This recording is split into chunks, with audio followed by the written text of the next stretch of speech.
VAT भनेको के हो त र यसको बारेमा हामी थोरै कुरा जानौँ। यो वास्तवमा उपभोग अथवा हाम्रो इङ्ग्लिसमा भन्नुपर्दाखेरि चाहिँ अङ्ग्रेजीमा चाहिँ यसलाई कन्जम्सन भनिन्छ। यो हाम्रो कन्जम्सन हुने बेलामा चाहिँ लाग्ने जुन कर हुन्छ त्यसलाई चाहिँ भ्यालु एडेड ट्याक्स अथवा भिएटी भ्याट नेपालीमा चाहिँ मूल्य अभिवृद्धि कर भनिन्छ। जुन सामान वा सेवाको प्रत्येक चरणमा जोडिँदै जान्छ।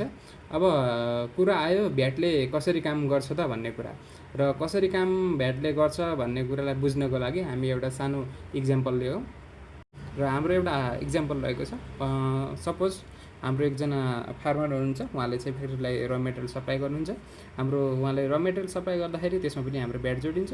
फ्याक्ट्रीले सामान बनाउँछ, सामान बनाएर रिटेलरलाई बेच्छ, त्यो कन्डिसनमा पनि तपाईँको भ्याट एट्रेक्ट पनि हुन्छ। त्यसको कन्डिसनमा पनि हाम्रो भ्याट लाग्छ त्यो सामानमा। र फाइनल्ली जब हामीले सामान किन्न जान्छ त्यति बेला पनि हामीलाई भ्याट लाग्छ। यसरी हाम्रो प्रत्येक स्टेजमा, हरेक स्टेजमा हामीलाई केही भ्यालुएसन भइरहेको हुनाले चाहिँ हामीलाई यसलाई चाहिँ भ्यालु एडेड ट्याक्स भनेको।